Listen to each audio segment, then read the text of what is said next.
Bonsoir les gens. Ces derniers jours, ma fibre artistique inexistante jusqu'à là m'a titillé au point de me pousser au-delà des frontières de mon quotidien désorienté culturellement, à savoir lire un livre, visiter un musée, aller au cinéma, applaudir une pièce théâtrale. Mais finalement, je décide d'écrire un court-métrage et je cherche toujours les acteurs, amis Facebookers, à vos castings. Alors c'est l'histoire de Adel, un jeune écrivain qui a été élu espoir littéraire après la publication de son premier ouvrage intitulé Le chat noir d'une portée non désirée.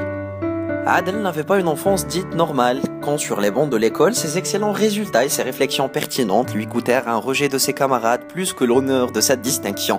Quand ses camarades couraient dans la cour de récréation derrière un ballon, le jeune Adel en était à lire un Victor Hugo ou un Agatha Christie. Maintenant Adel a 24 ans. Enfermé dans le grisonnant brouillard de sa chambre, sa passion se consumait au fil de ses cigarettes, face à cette page blanche à s'y méprendre avec la biographie de Jean-Luc Delarue. L'inspiration ne fut plus après le départ de ce qui le rendait le plus normal et commun d'entre nous. Sabrina, sa voisine dont il était profondément amoureux, son acolyte depuis son enfance.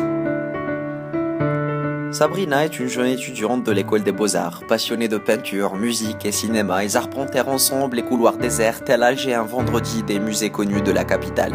Ils contemplaient le magnificisme des contours de son visage dessinés par le reflet d'un écran de cinéma, quand c'est pas un concert de musique qui harmonisait les moments qu'ils passèrent ensemble, insouciants de ce qu'il en sera demain. Quand un bon matin, le bruit d'un camion le faisait sursauter de son lit. C'est le visage fermé qu'il aperçut à travers l'entrebâillement des volets, un manège de va-et-vient qui emportait un mobilier qui lui était familier. C'était les meubles de l'appartement de Sabrina. Il retourna à son lit et se couvra la tête, ne voulant plus se réveiller de ce rêve qu'il faisait éveiller.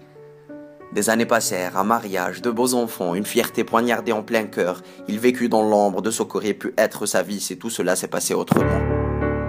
C'est à 52 ans, après une lecture publique dans une librairie du centre d'Alger de son dernier ouvrage dont il fut distingué meilleur écrivain dramaturge de l'année, une consécration pour l'ensemble de ses écrits, ayant nul autre comme muse que l'auteur de ses drames, à savoir son destin.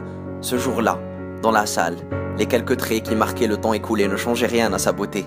Elle était là, debout, en train d'applaudir le point qui ponctua la fin de sa lecture. Il finit par l'apercevoir. C'était Sabrina.